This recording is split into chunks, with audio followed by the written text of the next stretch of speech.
शिक्षक वृंद व माझे पालक वृंद व विद्यार्थी विद्यार्थिनींनो नमस्कार.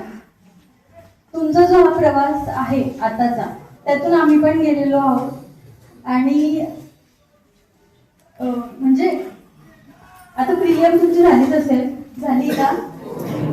तुम्ही दिली असेल. प्रिलियम मध्ये जर तुम्हाला ती सोपी वाटत असेल तर पेपर त्यापेक्षा कितीतरी पटीने सोपाच असतो. प्रिलियम जरी कठीण असते त्यापेक्षा पेपर थोडाच असतो. 10वीचा तर खूपच सोपा पेपर असतो, 12वीचं तरी थोडंसं हार्ड असतं.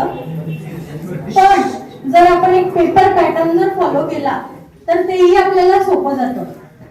मागील 3 वर्षाचे प्रश्नपत्रिका जर आपण जमवल्या आणि त्याचं नुसती लिहून प्रॅक्टिस केली आणि एक काय पेपर पॅटर्न असतो, त्याला किती मार्क्स असतात, जे पहिले 3 प्रश्न असतात, 5-6 प्रश्न असतात प्रमुख, तर त्यातले जे पहिले 3 प्रश्न असतात त्याची जर आपण म्हणजे कमी शॉर्ट आन्सर्स असतात त्याची जर प्रॅक्टिस आपण चांगल्या पद्धतीने केली तर आपली स्कोरिंग सुद्धा त्याच्यात आपली निघू शकते. आणि बाकी तर मग ते 2 प्रश्न जे असतात ते ब्रीफ मध्ये असतात, त्याच्यासाठी थोडेसे कष्ट करावे लागतात आपल्याला आधीपासूनच. पण जे पहिले 3 प्रश्न असतात ते कव्हर करण्यासाठी आपली आता पण वेळ आहे अजून. आपण त्याच्यासाठी प्रॅक्टिस केली तर तेही सोडवू शकतो. आणि विषय राहिला डिप्रेशनचा, तर डिप्रेशन म्हणजे काय की आपल्या सोबत जी आपली मैत्रीण असते तिने जर आपल्याला सांगितलं की माझं सगळं झालेलं आहे, तर आपल्याला असं वाटतं की नाही तिचं सगळं झालेलं आहे तर आपण पण केलं पाहिजे.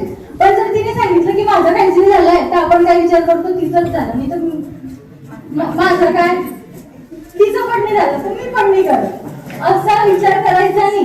कधी पण म्हणजे समोरची व्यक्ती अशी असते की ती कदाचित तिचं सगळं झालेलं असेल पण ती आपल्याला डिमोटिवेट करण्यासाठी असं सांगू शकते की तू नको करू, माझं पण नाही झालंय. तर असं आपण याच्या त्याच्या गोष्टीकडे लक्ष न देता आपलं भविष्य उज्ज्वल करण्यासाठी आपण प्रयत्न केले पाहिजे. एक वेळपत्रक तयार करून घ्या, व्यवस्थित टाइम टेबल तयार करून घ्या, ज्याच्याने तुम्हाला हे मदत होईल. पॅरेंट्सने पण ते लक्षात घेतलं पाहिजे की आपलं पाल्य जर एवढे कष्ट घेतो आहे तर आपण त्याला त्याच्यात मदत केली पाहिजे. घरातले इतरत्र कामं सांगून त्याला डिस्टर्ब करण्यापेक्षा तो जे करतो आहे त्याच्यात त्याला प्रोत्साहन दिलं पाहिजे आणि त्याच्याकडून ते करून घेतलं पाहिजे. आपण पण थोडंसं बाहेर जाणं करून त्याच्यासोबत बसून ते त्याच्याकडनं करून घेतलं पाहिजे. हे आपलं पण कर्तव्य आहे.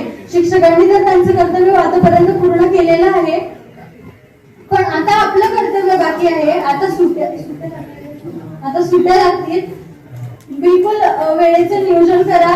एक विषयाला 3-4 दिवस किंवा दिवसातून 2 तास या विषयाला, 2 तास त्या विषयाला, असं करून नियोजन करून व्यवस्थित अभ्यास करा.